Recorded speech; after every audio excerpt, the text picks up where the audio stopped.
Hello दोस्तों, तो आप लोग कैसे हैं? तो चलिए आज की एक और नई वीडियो में आपका स्वागत है। और यहाँ पे हम लोग लाए हैं जीके जीएस का यूपी जीके जीएस का बहुत ही एक महत्वपूर्ण प्रश्न, जो कि ये हमारे यूपी एग्जाम के लिए, बिहार एग्जाम के लिए मतलब बहुत इम्पोर्टेंट है। ये सबसे ज़्यादा यूपी पुलिस और बिहार पुलिस के लिए इम्पोर्टेंट है। और इसके अलावा और भी जैसे एग्जाम जो होने वाला है जिसमें जीके जीएस का प्रश्न पूछा जाता है, उसके लिए भी बहुत ज़्यादा से ज़्यादा इम्पोर्टेंट है। तो चलिए इसमें का पहला जो प्रश्न है ना, वो है कि कबीरदास का जन्म उत्तर प्रदेश के किस शहर में हुआ था? तो इसका राइट आंसर हो जाएगा वाराणसी में। वाराणसी में कबीरदास का जन्म मतलब हुआ था। इसी तरह से हमारा दूसरा नंबर प्रश्न है कि उत्तर प्रदेश में महात्मा गांधी राष्ट्रीय ग्रामीण रोजगार योजना को पूर्ण रूप से लागू मतलब किया गया था। तो ये लागू किया गया था 2 फरवरी 2016 में लागू किया गया था। उसी तरह से हमारा देखिए तीसरा नंबर प्रश्न है, और तीसरा नंबर प्रश्न आप लोग को यहाँ पे दिख रहा होगा। और देखिए तीसरे नंबर प्रश्न में है कि उत्तर प्रदेश में एशिया का सबसे बड़ा आवासीय विश्वविद्यालय कौन है? तो इसका राइट आंसर हो जाएगा बनारस विश्वविद्यालय। उसी तरह से हमारा चौथा नंबर प्रश्न है कि water sport festival Uttar Pradesh के किस जिले में मना जाता है? उसी तरह से हमारा इसका राइट आंसर हो जाएगा इलाहाबाद में मनाया जाता है। उसी तरह से हमारा छठा नंबर प्रश्न है कि गंगा महोत्सव उत्तर प्रदेश के किस शहर में मनाया जाता है? तो इसका राइट आंसर हो जाएगा वाराणसी में। इसी तरह से हमारा सातवें नंबर प्रश्न है कि राष्ट्रीय र- रामायण मेले का आयोजन उत्तर प्रदेश के किस शहर में किया जाता है?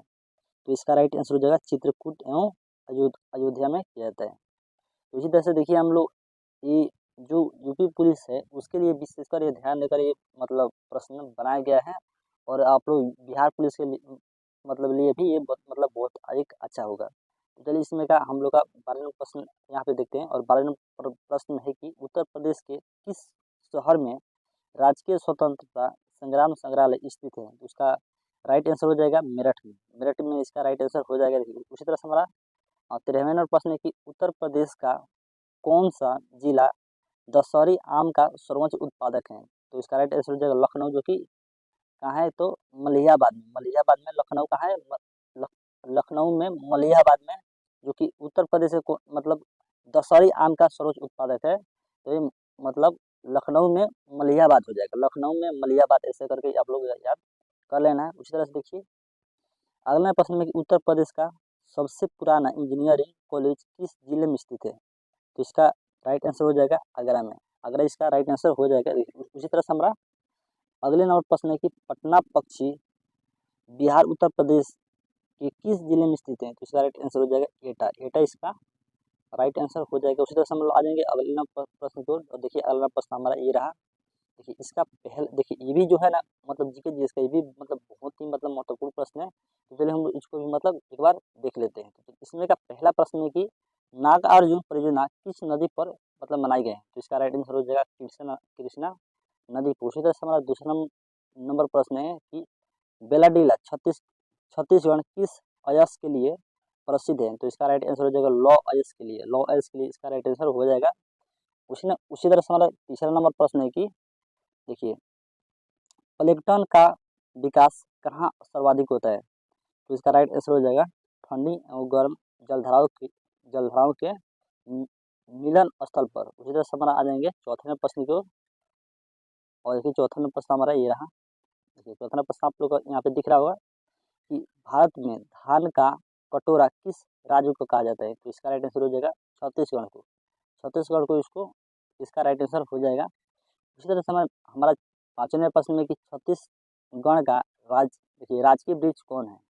तो इसका राइट आंसर हो जाएगा साल। साल इसका राइट आंसर हो जाएगा। उसी तरह से हमारा छठा प्रश्न है कि सुनहरा रेशा कहाँ मतलब कहा जाता है? देखिए सुनहरा रेशा कहा जाता है। तो इसका राइट आंसर हो जाएगा पर्सन को कहा जाता है सुनहरा रेशा कहा जाता है। पर्सन को क्या कहा जाता है? तो सुनहरा रेशा कहा जाता है। उसी तरह से हम लाने के सातवें नंबर प्रश्न पे। देखिए सातवें नंबर प्रश्न हमारा ये मतलब ये रहा कि सरदार सरोवर किस राज्य में है? तो इसका राइट आंसर हो जाएगा गुजरात। इसका राइट आंसर हो जाएगा। तो सरदार सरोवर किस राज्य में है? तो ये हो जाएगा गुजरात में। उसी तरह से हमारा आठवें नंबर प्रश्न है कि ब्राजील स्थित अमेजन बेसिन के वन मतलब क्या कहलाते हैं? तो इसका राइट आंसर हो जाएगा सेल्वास। सेल्वास इसका राइट आंसर हो जाएगा। उसी तरह से हमारा 9वां नंबर प्रश्न है कि अफ्रीका में आसवन बांध किस नदी पर है? तो इसका राइट आंसर हो जाएगा नील नदी पर। नील नदी पर इसका राइट आंसर हो जाएगा। उसी तरह से हमारा 10वें नंबर प्रश्न में है कि देखिए 10वें नंबर प्रश्न थोड़ा सा इसको जूम कर लें। प्रश्न हमारा ये रहा, देखिए इसमें कि विटामिन सी की कमी कमी से कौन सी बीमारी होती है, तो इसका राइट आंसर हो जाएगा स्कर्वी। स्कर्वी इसका राइट आंसर हो जाएगा। देखिए उसी तरह से हम लोग आ जाएंगे अगले नंबर प्रश्न की ओर, और देखिए यहाँ पर भी 10 ऐसे महत्वपूर्ण क्वेश्चन है ना भाई, जो यूपी पुलिस और बिहार पुलिस के लिए तो एकदम मतलब लाजवाब प्रश्न है। इसमें का पहला जो प्रश्न है ये हमारा ये रहे कि ध्वनि को मापने की इकाई मतलब क्या है, तो इसका राइट आंसर हो जाएगा डेसिबल। डेसिबल इसका राइट आंसर हो जाएगा। उसी तरह से हमारा दूसरा नंबर प्रश्न कि पीतल मिश्र धातु धातु है तो क्या है, तो जस्ता और तांबा। जस्ता और तांबा का, जस्ता और तांबा का, देखिए इसको एकदम से याद कर लेंगे, जस्ता और तांबा, जस्ता और तांबा का। उसी तरह से हमारा तीसरा नंबर प्रश्न है कि देखिए DTP का टीका बच्चों को किन रोगों से रक्षा के लिए लगाया जाता है, तो इसका राइट आंसर हो जाएगा टिटनेस। देखिए टिटनेस, डिप्थीरिया तथा काली खांसी इसका राइट आंसर हो जाएगा। उसी तरह से हम लोग आ जाएंगे चौथे नंबर प्रश्न की ओर, और देखिए चौथा नंबर प्रश्न हमारा ये रहा कि द ओरिजिन ऑफ स्पीसीज मतलब स्पीसीज पुस्तक किसने मतलब लिखी है, तो इसका राइट आंसर हो जाएगा डार्विन ने लिखी है। उसी तरह से हमारा पांचवें नंबर प्रश्न में कि देखिए सिरके में होता है तो क्या होता है, तो सिरके में होता है एसिटिक अम्ल। एसिटिक अम्ल क्या होता है, तो सिरके में कौन सा अम्ल होता है, एसिटिक अम्ल होता है। उसी तरह से हमारे छठवें प्रश्न की इंसुलिन की खोज किसने की थी, तो इसका राइट आंसर हो जाएगा रफ बेटिन है। रफ बेटिन इसका राइट आंसर हो जाएगा। देखिए यहाँ पे रफ बेटिन इसका राइट आंसर हो जाएगा। इंसुलिन की खोज किसने की, तो रफ बेटिन ने की थी। देखिए उसी तरह से सातवें प्रश्न में मानव शरीर में विटामिन को मतलब विटामिन के मतलब निर्माण के किस अंग में होता है, ये होता है कोलन में बैक्टीरिया द्वारा।